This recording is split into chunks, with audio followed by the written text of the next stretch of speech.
We are officially live. Wonderful. All right. Well, welcome everyone to the Friday, April 28th meeting of the Megaregion Working Group.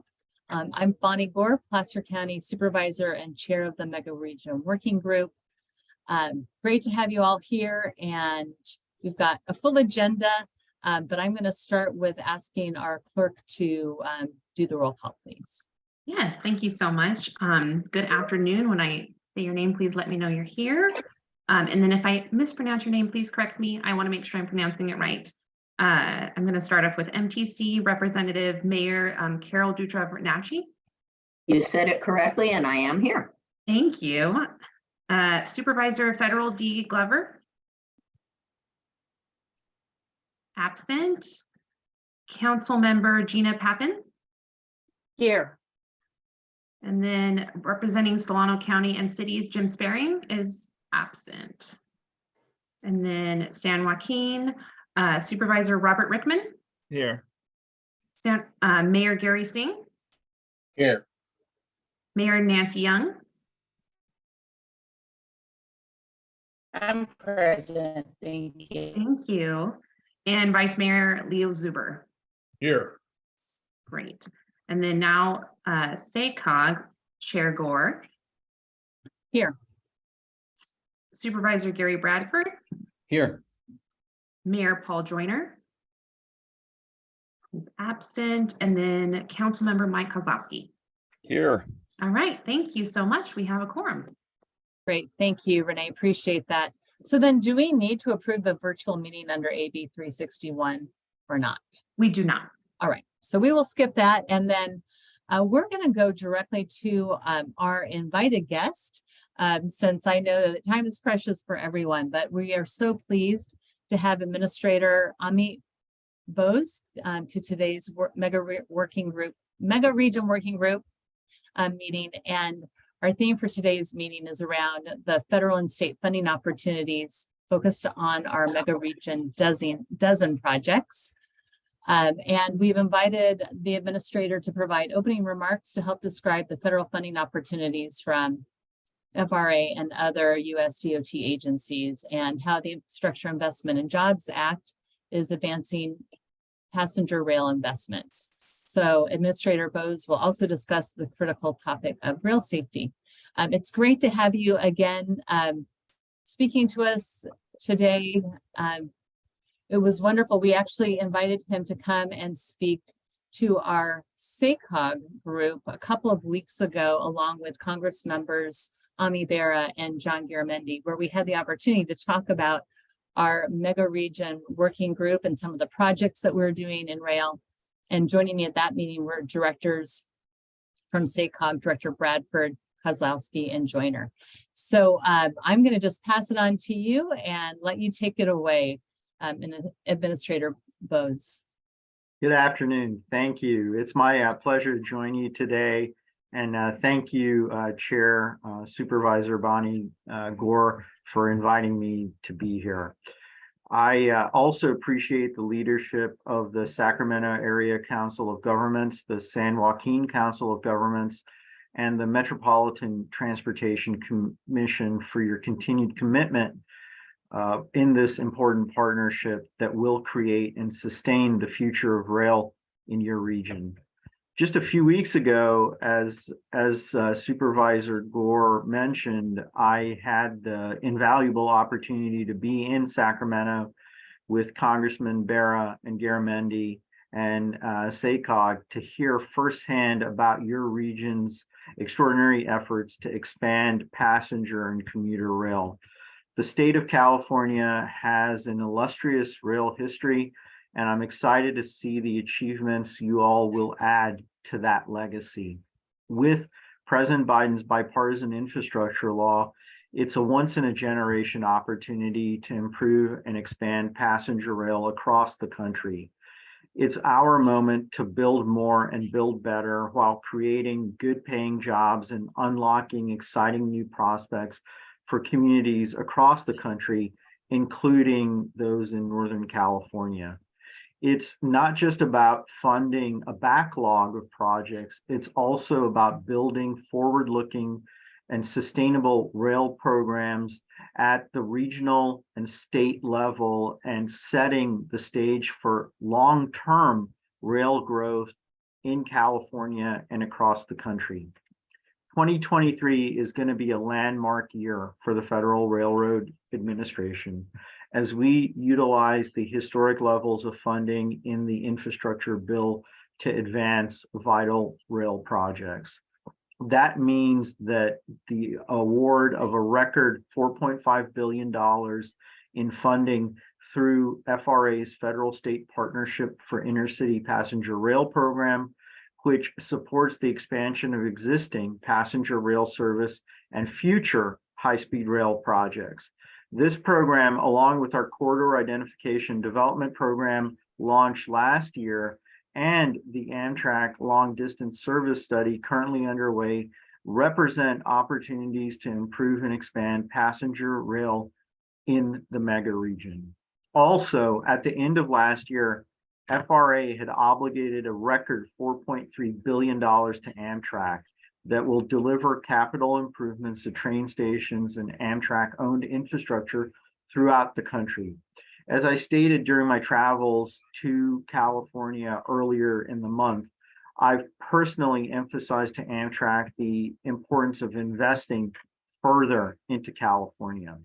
In addition to FRA funding, several Department of Transportation grant programs can help you all achieve your rail infrastructure goals, such as RAISE, Infra, and the Reconnecting Communities programs.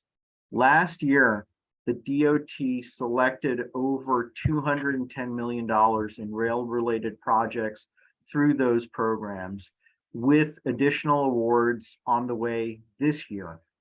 Secretary Buttigieg is consistent and vocal in his support of rail. And I know the Department of Transportation will deliver transformative rail projects this year and in the years ahead through these programs. Together, these historic investments will allow us to grow a safer, cleaner, and more equitable rail system. This truly is our moment to modernize rail infrastructure and invest further in transformative projects, but we absolutely need your help. For our investments in world-class rail to be felt by your constituents, we need project sponsors to deliver projects on time and on budget. While many factors influence that, I believe partnership is the #1 key to success. Your collaboration within the region with state officials, Amtrak, and the nation's largest railroad companies are all crucial to projects in your communities getting awarded funding.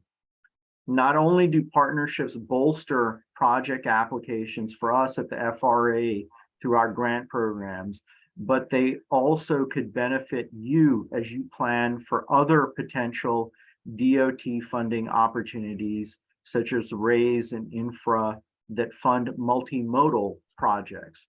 For its part, FRA has and will continue to build our internal capacity to increase stakeholder engagement and where possible to make processes more efficient to best support you. FRA staff are always willing to provide technical assistance and guidance on our discretionary programs or connect you with the Department of Transportation staff for the overall DOT programs. As we continue to help spur capacity building, we remain committed to our nation's North Star, safety. Recent events have rightfully shined a fresh light on how rail industry can operate and the need for increased accountability and improved safety to keep workers and communities safe. In addition to the many actions the Department of Transportation has taken and will take, including pushing Congress to pass stronger safety and accountability measures, we will work to enhance safety through our grant programs. Last year, FRA invested over $370 million in safety improvements to physical infrastructure, including nearly $190 million in track upgrades. We continue to pay close attention to grade crossing safety, including eliminating block crossings and reducing risks for those near railroad tracks. We know this is an ongoing concern across the country, and FRA continues to work with local authorities, railroads, law enforcement, and Operation Lifesaver to raise awareness about highway rail crossing safety and to advance innovative solutions. We will continue to provide law enforcement and community engagement grants to ensure the traveling public is aware of the presence of trains in your communities. To help address this issue, I'm pleased to announce that over $570 million in project selections will be coming this summer through our Railroad Crossing Elimination Program. Projects awarded through this program will make communities safer, reduce wait times at crossings, and increase the mobility of people and goods. Additionally, FRA will continue to invest deeper in safety through our Consolidated Rail Infrastructure and Safety Improvements, or CRISI program. I'm excited that a $1.4 billion level of funding will be awarded through CRISI this year. As you know, rail safety projects can also be advanced through DOT's other grant programs. I'm pleased that our agency is already collaborating with many of you to design and construct the Stockton Diamond Grade Separation Project that previously received Department of Transportation grant funding. These and other infrastructure law programs will provide unparalleled opportunities to fund new innovative technologies, partner with universities and nonprofits, and develop the workforce we need today and into the future to grow America's rail system. Under the Biden-Harris administration, FRA is doing everything in our power to ensure that rail safety is enhanced in Northern California and across the country. With your help, FRA can deliver historic rail infrastructure investments that will enhance the safety and well-being of your constituents. For years, rail projects have been in need of significant, predictable, and sustained funding. The moment is here, and the bipartisan infrastructure law provides the funding, tools, and framework to advance transformational projects that will lay the foundation for the 21st century rail system that's been so overdue in this country, and you all have been preparing for such a long time. The partnership you have here is special and is one that sets your many project goals up for success. Over the next 4 years, FRA will make billions in funding available across our programs and to Amtrak to help meet those goals and deliver projects to your communities, create new jobs, grow your economy, and make a real difference in your constituents' daily lives. I'm here today to assure you that FRA remains committed to strengthening partnerships, offering technical support, and doing what FRA can do to support you. This includes being a resource to assist you in your dealings with America's railroads, especially where community impact issues arise. We are growing capacity right there in California to ensure that FRA's efforts are not for short-term achievement, but for the long-term vision that we all have. I see a bright future for passenger rail in your region, and I thank you all again for inviting me and all the work you've been doing and will be doing. Thank you, Administrator Bose. I really appreciate your comments, and it's, as I'm listening to you, it's really very clear that there's a lot of money that's being set aside for investment in rail, inner city, in railroad crossing, safety, really some good things. And it's great to hear that there's a focus on partnerships, right? Because that's what this group is doing, as we shared with you our mega region priorities and the rail priorities, and how, of course, the rails are connecting our communities and the importance of that. So that's good to hear, right? As we come and advocate for funds. Are there any questions from any of my colleagues on the board? Don't see anyone or any of our staff members have questions. All right. Well, thank you so much for your time this afternoon. Appreciate it. Enjoy your weekend, since your weekend is starting sooner than ours. You're three hours later than we are on the East Coast, but we really appreciate your time today. Thank you so much. And again, it was my pleasure visiting, one part of your region just a few weeks ago and hearing from some of you directly and some of you who are in this meeting. It was really, really valuable and definitely benefited me. But again, FRA staff are there in California as well, and we're growing our presence there. So I really look forward to working with you.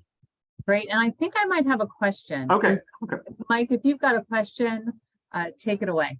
I don't. I just had a quick comment before we move on to the next item. So if we want to make sure we wrap this up first. Okay. No, go ahead. Okay. All right. Thank you. I just wanted to note we have on the agenda space for public comment, but it's at the bottom of the agenda. And since we have items designated as action items, I think we should see if there's any public comment on the action items first. So if we can move into that next, we could certainly take off agenda comments later, but just on the action items, I want to make sure we don't take any action before we hear from the public. Of course. All right. So it looks like no other questions for the director or administrator. All right. So super. Thanks again. And we look forward to funding. Right. That's what we had these conversations. So thank you very much. Mike, thank you. If there is any, typically, let's see. This isn't an action item, so I don't need to take public comment, right? Correct. Okay. I will take just before the public next comment on the other ones, and then, but we didn't just take regular public comment. That's what you're saying. Is that the end of my agenda? Correct. All right. I'm looking at my agenda, which is at the very Sorry end. for the curveball here. All right. So I can move forward, right, Mike? Correct. So let's ask right now if we have public comment on any agenda items. All right. I will ask if there's any public comment on any of the agenda items right now. I was just giving a moment just to make sure no one was raising their hands, but we do not currently have any public comment. Okay. Terrific. Thank you. So now I'll go back on mute. Okay, super. So we are now going to move to the election of the vice chair for the Megaregion Working Group.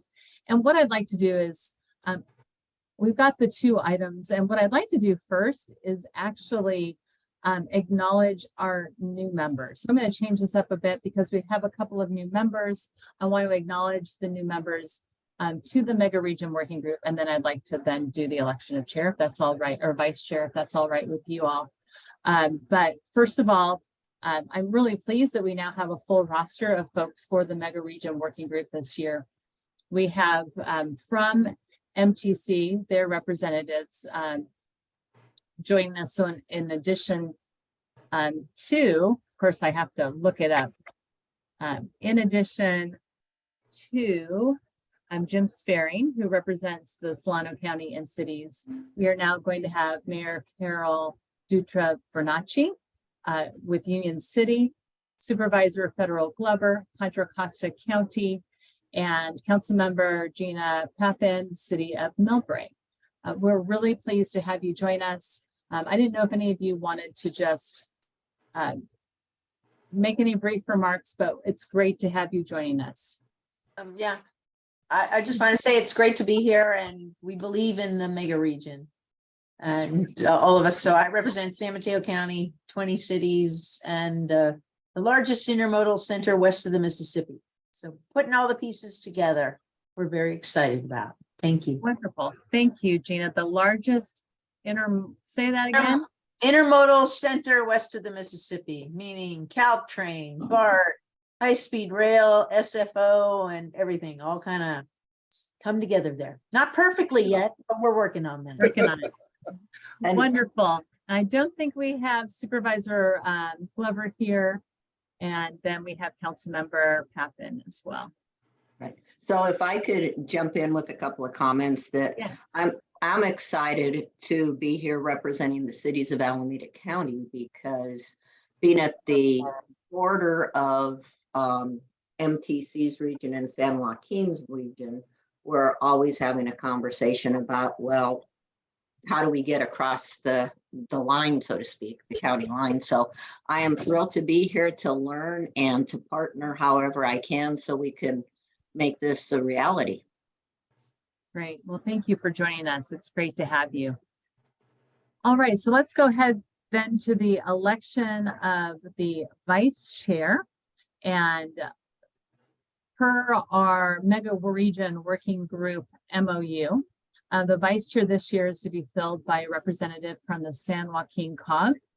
And so my understanding is that Mayor Gary Singh of the city of Manteca is the person that's been nominated or your the San Joaquin COG is talking about. So what I would like to do is have somebody make a motion from the San Joaquin COG, if that is your intention, and then we can take it from there. Hi, Chair. This is Supervisor Rickman, and I'll make a motion to nominate Mayor Gary Singh from Manteca or San Joaquin COG as our vice chair for next year. Thank you very much. May I have a second from someone, please? It can be any. Second that. And that is Director Kozlowski with the second. And I typically like to say, is there any public comment on this item, or actually any comments or input from the board before we take a vote? Seeing none. Wonderful. Let's go ahead and we will do a roll call, please. Great. And then I don't see any public comments, so I'll note that. Mayor Carol Dutra-Bernacci. Aye. Thank you. Supervisor Federal D. Glover is absent. Councilmember Gina Pappen, Aye. representing Solana County and Cities, Jim Sparing is absent. And then Supervisor Robert Rickman, Yes. Mayor Gary Singh, Yes. Mayor Nancy Young, Yes. and Vice Mayor Leo Zuber. Sorry about that. Yes. Thank you. Yes. Chair Gore. Yes. Okay, and Supervisor Gary Bradford. Aye. Mayor Paul Joyner is absent, and then Councilmember Mike Kozlowski. Aye. All right, motion carries. Thank you. Wonderful. Thank you. And thank you, Mayor Singh, for stepping up. We appreciate it. Did you want to make a comment?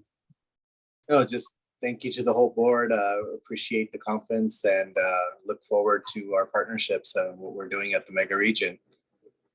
Great, thank you. Well, speaking of partnerships and the Megaregion, we want to move to item number 4, which is the advocacy update, the Megaregion advocacy update.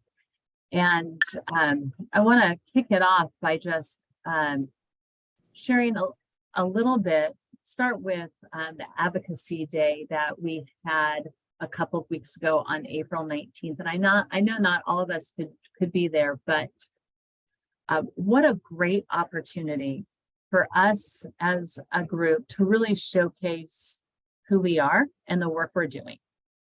This is not something that's done throughout the state or the country necessarily. And this was really our first opportunity to start pounding the pavement and saying, hey, we're going to work together. And I think that these efforts, somebody mentioned it was historic, that this was an historic opportunity for us to come together and really talk about, this is what we're going to do together, right? How our regions interact, how we are reliant upon one another on our transportation modes, our housing, our economies, how they are intermingled. And so what a great opportunity for us to go and advocate. And you will see who the participants were in the board packet and the meetings that we held. But I really want to say, first of all, thank you to the staff of SACOG, MTC, and the San Joaquin COG, state agencies that we met with. It was just a great opportunity. We also advocated on AB 350, which is the bill that SACOG is sponsoring, which is a bill that extends the timeline for SACOG's MTP SCS plan and moving it more in line with our other COGS plan. So moving ours from November 2023 into December of 2025. And that message was heard well. I think we'll make some traction on that bill. So just really appreciated everyone who came out to participate. And those who were also there were Director Bradford, Director Joyner, Director Sparing, Director Rickman, Director Zuber, and Kozlowski. So if there's any of you that want to share anything, I'd love to hear from you. I'll ask our board members first, our directors first, and then I'll ask our staff. So anybody you want to share any of your perspectives of how things went? This is Supervisor Rickman. Hey, I just want to let everybody know what an awesome job our chair did, leading this. And, you did an exceptional job. You can tell you're just a natural leader. And I thought everything went very, very well. Some feedback that I got back after, the day or so after the meeting from some elected officials up there and some agencies that we talked to, where they were very impressed. And I think the most impressive thing is how 3 entities, huge entities, come together and representing such a large constituency, all agreeing on 12 projects and moving forward. So I think that was very impressive. But I just want to let everybody know on the board, and I want to say thank you of the great job that you did. Very impressive. Well, thank you. It was a team effort, right? Everyone had an opportunity to share about the different projects in the region, whether we were talking about Valley Link or the I-205 managed lanes, the port project, the Valley Rail expansion plans. Like we talked about, especially the rail projects, everyone participated, and it really, I feel like it's the beginning of something we're going to do, I hope, every year. And I just want to let you know also, if you didn't know, the governor came out and to award Valley Link 25 million. So wait, say that again, Robert. So the governor came out. When did he come out and awarded Valley Link $25 million? Valley Link, $25 million. That's wonderful. That is great news. And hey, maybe those folks at OPR heard us. I don't know. We heard them. And any of the directors want to share anything before we open up to staff if they want to share anything? All right. I just wanted to say, great job, everyone. Very well-oiled machine, and looking forward to making this an annual practice. Absolutely. I absolutely agree with that. Something, and I think this will be just another way for us to meet in person and advocate. Anyone else? And I did want to say also, I know Julie Snyder with MTC I don't think she's on board, but she did a great job advocating for us as well. And then Diane, you and James Corliss, as always, do a terrific job. And I love the fact that we had a chance to meet with the interim director for the California Transportation Commission, who used to work for Diane, right? And hopefully she will be the regular CEO, right? Is that what it is? Yes, Tanisha Taylor. She has our vote. Absolutely. And right, it's wonderful to have somebody from our own backyard, especially understanding the projects in Northern California and not just in other parts of the state. So really, and she fully, Chair Gore, she fully appreciated the Megaregion's efforts to align the regional transportation plan and sustainable community strategy.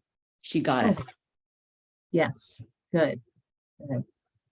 All right. The other thing is, so we've heard from our staff, but we also have Chris Lee on the line. And Chris is with the Politico Group. He is our lobbyist. And Chris, is there anything else you want to say regarding our advocacy day? Hey there, sorry everybody. I'm having bad internet issues, so I had to join by phone. So hopefully you can hear me. Agree with all the comments expressed so far. I think, while this was planned really quickly, we had a great lineup of meetings with a lot of the key folks. And honestly, I think just leaving them with the message that there's real collaboration going on here across such a huge region was the most important message of the day. And as others have mentioned, I think making this an ongoing process where we can continue to jointly highlight these important interregional priorities across the megaregion is very important. So I was very pleased with the outcome of the meetings and thought everyone did a great job carrying that key message of collaboration. So nothing much to add, but appreciate the opportunity. Thank you, Chris. And just for a point to note, the materials that we used when we were advocating are in our packet. So that's just helpful. It has our packet has our ledge platform and opportunities for you to take this information to your local representatives. If you're out on an advocacy trip, I believe the San Joaquin COG might have gone out earlier. And so what I'd like to do is just hear back from any of you about any other advocacy trips that you've had, whether it's to Sacramento or Washington, DC, if anybody wants to share about other advocacy efforts. Chair Gore, our trip to DC will be next week, and we're bringing the Megaregion Dozen with us. Great, wonderful. And I see Director Bradford was going to raise his hand. Go ahead, Gary. Yeah, I was going to say the folks, some of the folks from SACOG attended the recent Cap to Cap trip from the Sacramento region back to Washington, D.C. We got back on Wednesday.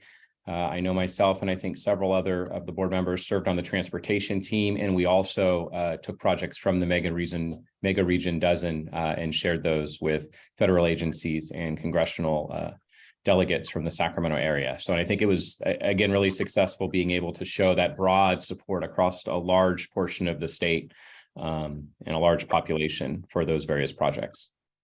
Great, thank you very much. Yes, it was nice to actually be able to take the work we've agreed upon and bring it to DC.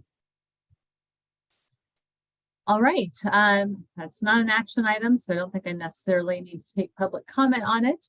And so then let's go ahead and move to the Valley Rail Scope Amendment. And Chair, yes, Chair, this is Mayor Young from the city of Tracy. yes. I'm trying to think of what else mentioned this particular trip. The Cal Cities Leader Summit had the week of April the 12th through the 14th. And so there were a number of cities, different ones that went up to speak in Sacramento. And there's a consortium from Tracy also. We went and spoke with some of our representatives as well. And of course, we still are promoting, part of the things from the Megaregion, not just from Tracy, but also, detailing some of our projects to continue to get traction. So I just wanted to report on that particular one. Oh, thank you, Mayor Young. Really appreciate it. It's terrific. I just know that those regular touches, it's like you got to repeat it over and over and over again and show it over and over again. And we're going to make a lot of traction. So thank you. It's great. Okay, Valley, item number 5, the Valley Rail Scope Amendment. And this next item is an action item for our working group. SACOG staff, Justin Foster, is going to present on a scope amendment for one of our Megaregion Dozen projects, the Valley Rail Expansion Program.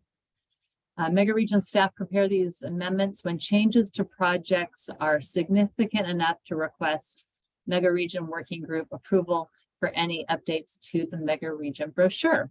So Dustin, I'm going to let you take it from here.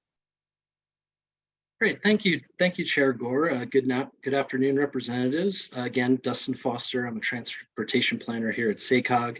I'm also the staffer for the Megaregion Working Group. So as Chair Gore had touched on, Megaregion staff are asking for your approval today of a scope amendment for the Valley Rail Expansion Project.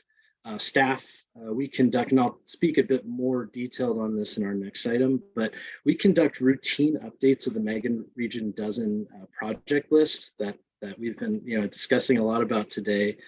Really, the information on that brochure. So in the course of the most recent update, we determined that the the information we received on the Valley Rail expansion project was significant to come to you all for your approval. This is a common practice that we do. Projects change over time. They shift in phases. Funding need is something that's going to change from year to year. And we really just want to capture that and have you all approve it so that our brochures are up to date with what we're showing in these advocacy trips. So I'll describe specifically the update to the project and explain how this update will impact Megaregion staff support. So the project update in your packet today, the Megaregion dozen list was previously showing the Valley Rail expansion program extending as far north as Natomas here in Sacramento. The San Joaquin Regional Rail Commission and JPA have recently undertaken planning efforts to extend Valley Rail passenger rail service from Natomas and Sacramento further north to Yuba County, which is in the SACOG region, and Butte County, which is within the Butte Council of Governments, or BCAG territory. So this planning work is being led by Butte Council of Governments, who was awarded a Caltrans Strategic Partnership Transit Grant for the project that is the North Valley Passenger Rail Strategic Plan. It's going to extend the passenger rail service again to Yuba and Butte County. So this update really would incorporate 2 new plant stations in the SACOG region, including one in Plumas Lake and another at Yuba City or Marysville. Might be to be determined by, I think, Supervisor Bradford. Are you engaged in that? You might have a better sense of where that is. I am. It will definitely be Marysville. Wonderful. All right, great. Thank you. Thank you for that update. So really just to tell you what we're updating in the brochure, it's number 1, the title. We're reflecting the full program, since that extension isn't just going to Sacramento, that the plan is really to extend it further. Number 2 is updating the image graphic. The last image graphic, really, again, it only went up to Natomas. The new one, it's showing that extension to Chico as a future. And the new image is really kind of a vision of the future service for within the next couple decades. So really, and then noting the planning effort, that last sentence, really noting this planning effort that's going to extend it forward. So the Megaregion impact, we're really doing this for informational purposes. We want to show the ultimate alignment of the project, and as well as note those current planning efforts. We're to develop, first really those 2 additional stations in an area of our SACOG region that does not have passenger rail service currently. So SACOG is a supporter of the planning effort. It doesn't mean Megaregion is, automatically supporting, the entire segment, especially segments outside of the border. Really, it's about us having this updated information on our brochure. It's a multi-phase effort of a project. We have Dan Levitt on from the Rail Commission and JPA who can say a few words, but it's a multi-phase effort. There's going to be grant applications, planning efforts for really a lot of those critical segments in Sacramento and in San Joaquin County, and then further north over future phases. So funding needs, for this change are really minimal for the next few years as the project lead pursues funds and help the project progress through environmental phase. So before I turn it back to Chair Gore, other representatives who may have comments, again, Dan Levitt, he's here in the meeting. Just want to let you all know that he is thankful, supportive of the item, and also able to answer any questions on the scope of them. So with that, I'll turn it back to the chair and the representatives who have any questions on the scope amendment. Thank you. Thank you, Dustin. Appreciate that. Any questions for Dustin on this item? Go ahead, Director Bradford. Not a question, just an enthusiastic voice of support for this, adding this to the project scope with respect to what the Megaregion is advocating for. It's extremely important for the northern part of the region, and I'm really excited about this project. Thank you very much. All right, any other comments or questions? And if not, is there any public comment on this item? We do not have any public comment for this item. All right, so we've been asked, okay, thank you. We've been asked actually to take an action to basically exchange or expand the project and update our documents, including this expansion of the project. So may I have a motion to do that, please? Bradford will move to approve. In a second, please. Supervisor Rickman will second. And okay, so in a second by Supervisor Rickman, thank you very much. And will the clerk please take the roll? Yes. Mayor Carol Dutra Bernacci, Aye. Supervisor Federal D. Glover is absent. Councilmember Gina Pappen, Aye. and then Jim Sparing representing Solana County and Cities is absent. Supervisor Robert Rickman, Yes. Mayor Gary Singh, Yes. Mayor Nancy Young, Yes. and Vice Mayor Leo Zuber, Yes. Chair Gore, Yes. Supervisor Gary Bradford, Aye. Mayor Paul Joyner is absent, and then Councilmember Mike Kozlowski. Yes. Thank you, and motion carries. Thank you, Renee. Moving right along, which is great. We are going to the item number 6, which is the funding update. And this is an informational item for our working group, an update on the Megaregion Dozen project list. And this is also going to be presented to us by Dustin Foster. Thank you again, Chair Gore. Let me just take a moment. Let's see. Here we go. Wonderful.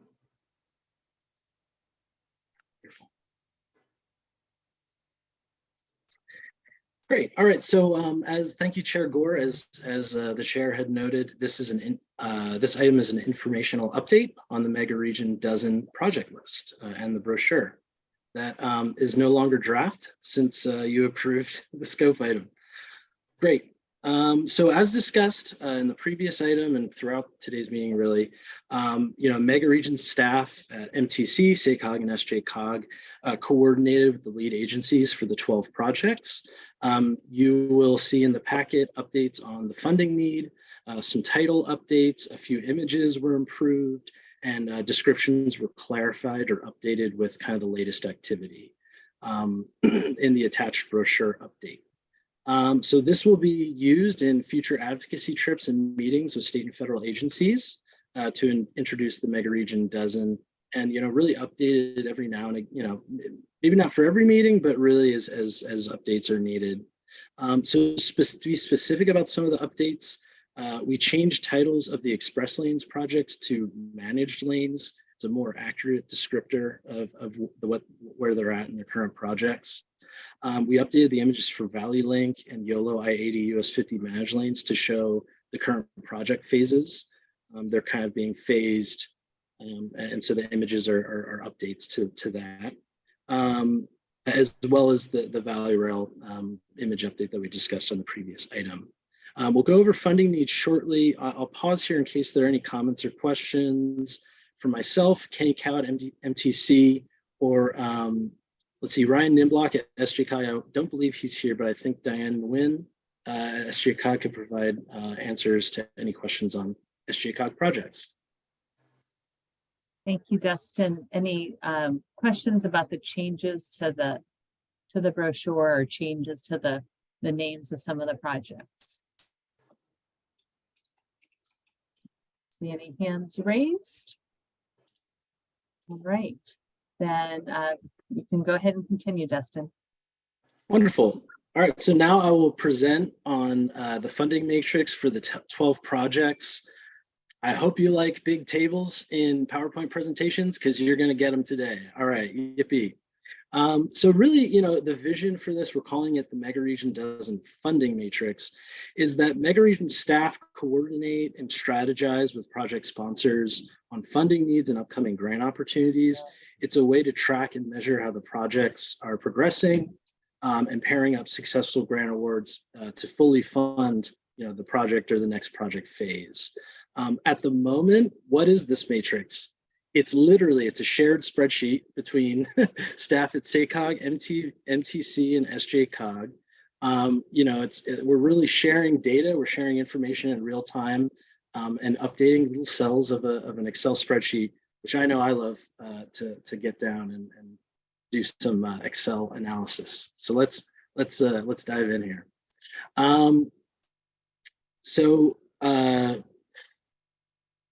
A lot of information for you all to kind of look at here on the slide. Generally what we're trying to show here is the project lead agency, moving from left to right? So project lead agency, we connect that to the project, the Megaregion dozen projects, their funding needs, which you also see in the brochure, and then pending requests in the top row here for these projects will be a pending state request, either those TIRSIP, well, actually not pending, either the TIRSIP requests, which we learned about earlier this week, or those pending solutions for congested corridor grant requests. And then this second row is generally the federal applications that are pending for these projects. Okay, so let's begin with the passenger rail priorities here, TIRSIP and pending solutions grants. Again, TIRSIP was announced on Monday, so we got some really good news as I was preparing these slides. So I got to make some good edits that day. So there are several projects awarded throughout the Megaregion, but for our purposes, we're just going to share information on the applications that were specific to that Megaregion dozen brochure. So starting with the ACE San Joaquin's project, we actually combined both the Valley Rail expansion project that we were talking about earlier and the San Joaquin passenger rail improvements, because this TIRSIP application for $258 million generally supported both. So we're just putting it in the same, and we received kind of an update from the same staff, Dan Levitt. So we put it all in the same column here just to have it all tracked at once. The TIRSIP application was unfortunately not funded, but it would extend ACE service to Turlock and implements a 9th daily round trip between Natomas and Stockton to existing Modesto, Turlock, Denair, and Merced stations along the San Joaquins. But they also have several pending grant applications here to the SB1 Trade Corridor Enhancement Program, the RAISE program, which is the Rebuilding American Infrastructure with Sustainability and Equity federal program. And then actually Administrator Bose had discussed briefly about the federal state partnership for intercity passenger rail, which SJRC, SJJPA applied for. So moving on to Capital Corridor, not shown on the slide today, Capital Corridor with the City of Sacramento, Hercules, and Santa Cruz were awarded $42.1 million by TIRSIP for the Capital Corridor Emerging Market Access Program. It's not on the slide because it's not specific to this third track project, but we just wanted to really just give you that update on that really momentous award. They're going to be developing, let's see, it does support design for the Roseville to third track project phase 2, which is not currently on the brochure, but also delivers key multimodal access improvements at Sacramento Valley Station, our transit center here. It provides funds for the purchase and installation of contactless EMV readers on buses. And then it also progresses design for a modern multimodal transit facility along the route in Hercules, and provides an $11.3 million award for project development of Link 21, the mega regional rail program effort, which includes a second Transbay rail crossing between Oakland and San Francisco. So a lot there, not on the slide. Now for the info on the slide, Capital Corridors, Sacramento, Roseville, third track project has 2 applications and 1 pending programming request for the Interregional Transportation Improvement Program. So there's the Solutions for Congested Corridor application for $25 million as part of a $75 million total Capital Corridor Regional Transit Improvement Project. That's pending, as well as a federal Consolidated Rail Infrastructure and Safety Improvements program grant for 42.5 million.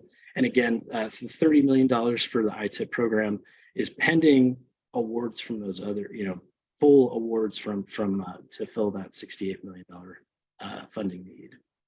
And those three funds would fully fund the project. And generally there's marginal differences right there, but in terms of the funding need that we are showing here, those projects, those awards would fully fund the project in that sense. And finally, as Supervisor Rickman had noted, Valley Rail, the Tri-Valley San Joaquin Valley Regional Rail Authority, Valley Link, excuse me, was awarded a $25 million award out of their $40 million request to TIRCIP for project development to advance design and equity-focused community engagement. And as actually we'll see in the next slide, this supports project development phases under FTA, the Federal Transit Administration's Capital Investment Grant. So, this award here from TIRCIP, it's going to help address risks to project development and help solidify that federal funding request. Now, I think we have staff from at least San Joaquin's or Valley Link, if they want to add anything or if there are any questions for these applications. I'll pause now for any questions on this slide and these projects. Thanks, Dustin. Any questions or additional information? What's on include? I don't see any hands. All right, go ahead, Dustin. Wonderful, thank you. So we really wanted to show this as kind of an aspirational, slide. We really want to show Valley Link's plan here. They have a $1.05 billion funding gap. And now due to that award, the information on the left here should be updated a bit in the near future with that $25 million award from TIRCIP. But, as we're showing here, right, that $25 million award will support this New Starts project development funding and help solidify that moving forward. And really help them, be successful in future funding rounds for, as you can see here, TIRCIP again, or the Solutions for Congested Corridors program. Valley Link staff are in attendance. If you want to add anything here, I know you do want to update this slide, but yeah, feel free to add anything. Valley Link staff. Sorry if I didn't have that.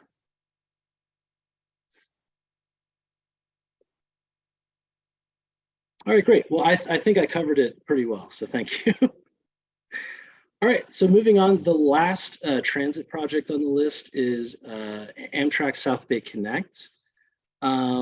This has a remaining funding need of $156 million. Their next request will be for 12. Oh, did Will Ritter have his hand up?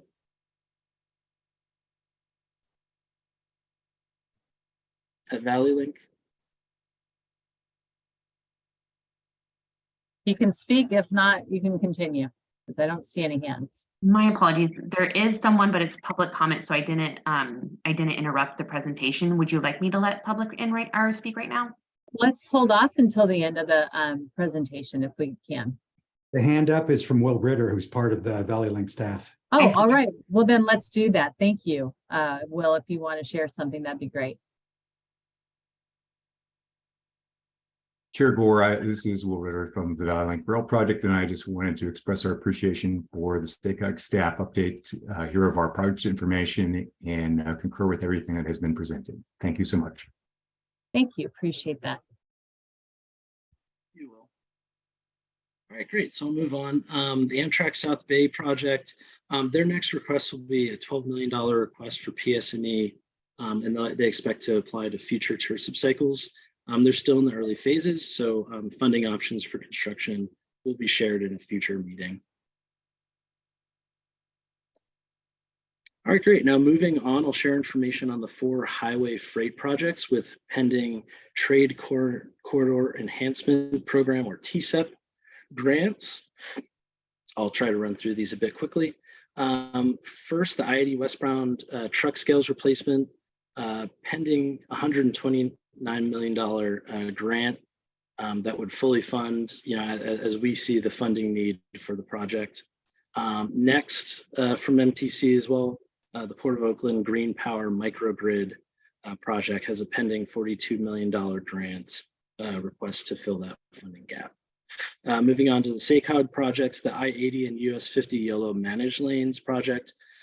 Phases 1 and 2 together have a $293 million funding need, but this project has pending applications to the trade court to TCEP for $103 million and SACOG for $13 million.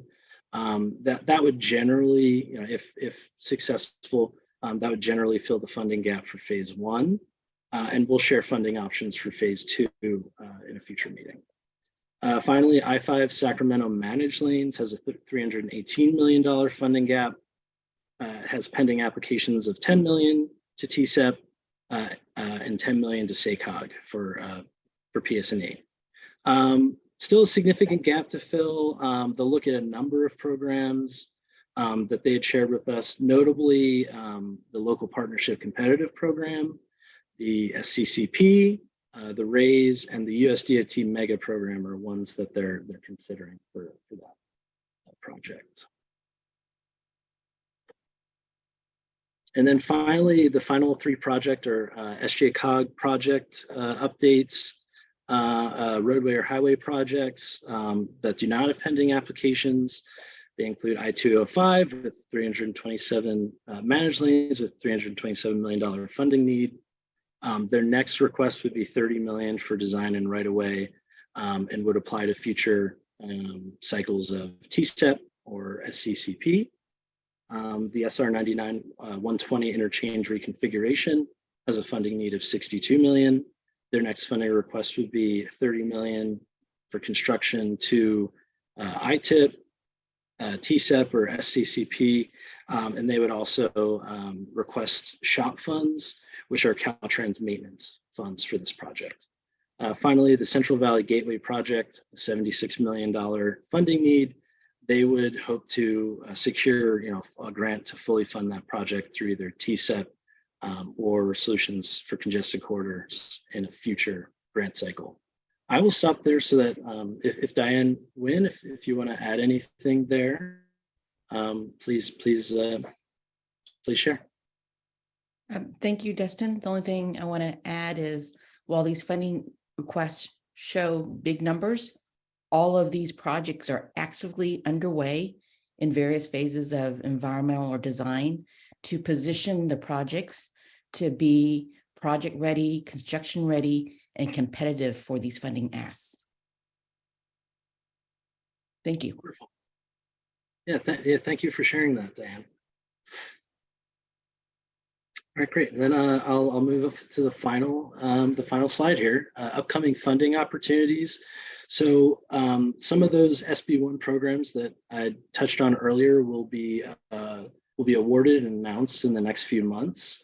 So that's Solutions for Congested Corridors program, the Trade Corridor Enhancement Program, and the Local Partnership Program Competitive. On the federal side, awards for RAISE will be announced in the summer, and Infra, the Notice of Funding Opportunity, will be released this summer. So, with that, Megaregion Working Group staff, we are on hand to support the dozen projects applying to upcoming programs. Really, we offer letters of support from the Megaregion Working Group. We ask project sponsors, please provide at least 3-4 weeks in your request, to fully process this. We have to confer with MTC and SJCOG. The chair of the Megaregion has to confer with the other 2 agencies to make sure we can write those support letters. And better yet, if you think you're applying to Infra, for instance, please feel free to email me, or myself, or staff at MTC, Kenny Cow, or SJCOG, Ryan Niblock, and let us know. And feel free to send a draft template whenever it's ready. With that, I thank you all for your attention and would appreciate any comments. Happy to answer any questions. Thank you. Back to you, Chair Gore. Thank you, Dustin. I appreciate the update. I'm always I have a jaw drop when I see how expensive these projects are, right? But Diane, I appreciate you remind us, but we're in process, right? Planning and putting together funds. And I mean, we know it's important, but it's sometimes a little staggering, but that's why we're doing the work we're doing, right? And I think to the point of letters of support, I signed one on behalf of the Megaregion Working Group for the Valley Rail Project. They were asking for some Federal Railroad Administration funds for the intercity passenger rail program, and yes, sign it away. So, right, this is the opportunity for us to continue supporting one another in these big asks. So, any other questions for Dustin on just the funding? And I don't know how y'all track all this funding, so I'm glad you're there, and you guys do what you do to try to get the dollars. Any questions? All right, I don't see any questions. We do have a hand raised as Matt Click from PCTPA. Dustin, I'm not sure if you wanted, or Chair Gore, if you wanted me to allow him to speak right now. Yes, please. That would be fine. Thank you, Renee. All right. Matt, you are live to make a comment. Hey, good afternoon, everybody. Thanks so much. And I've got a quick comment on 6A. I apologize. It took me a little bit to get my hand raised. A very minor comment regarding the brochure, specifically projects 2, 4, 10, your managed lanes project. You include language in there that speaks to toll policy when you talk about 2+ and 3+ vehicles may be allowed or would be allowed to travel free. I would just offer that I would not get into that detail of toll policy because you will be limiting your future potential and what you can do with those lanes. So I'd be happy offline to offer alternative language for those projects descriptions to be of assistance. But I would just recommend you not speak to that level of detail until you've gone further down your analysis of managed lanes projects. Thank you. Thank you, Matt, for your input. Appreciate that. All right, any other? And if I may, thank you so much, Matt. We'd be happy to work with you on that. We had received, there were a couple different options for updating the language from Caltrans. And we chose the one that's used the word may, but obviously happy to work with you, your staff to update it to make sure we're capturing everything correctly. So thank you. Yeah, absolutely. We'd be happy to help with that. We just would hate for the public to misconstrue that language and think if in the future, if they've got 2 people in a vehicle, they can use it for free, which could be interpreted based on the existing language. All right, any other questions? Okay, then I think we have public comment and other business. I want to make sure since we have public comment at the end of the agenda, that we take any public comment now and follow the agenda. So any other public comment on items that were not on, well, either were or were not on the agenda, because this is sort of hard sometimes to Zoom. So happy to take any other public comment. And seeing any, Renee? No? You do not have any public comment. Okay. Then if not, any other business from the members, any of my colleagues, anything you want to share with any of us, of anything that's going on in your jurisdictions or anything that we need to be aware of? No, okay. I guess it's Friday afternoon. Well, thank you, everyone. Really, thank you for joining us. I really appreciate our newest members. I feel like sometimes this is tough work, but at the same time, I do know that advocacy together on shared projects will really make a difference. And so appreciate your participation.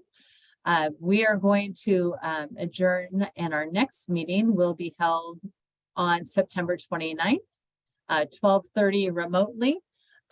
So mark your calendars, and if any changes come, we'll let you know. But thank you, everyone. Appreciate your participation. Have a wonderful, warm weekend, and we look forward to seeing you soon, and good luck on all the funding requests. All right, thank you. Have a great weekend and great summer. Thank you, everyone.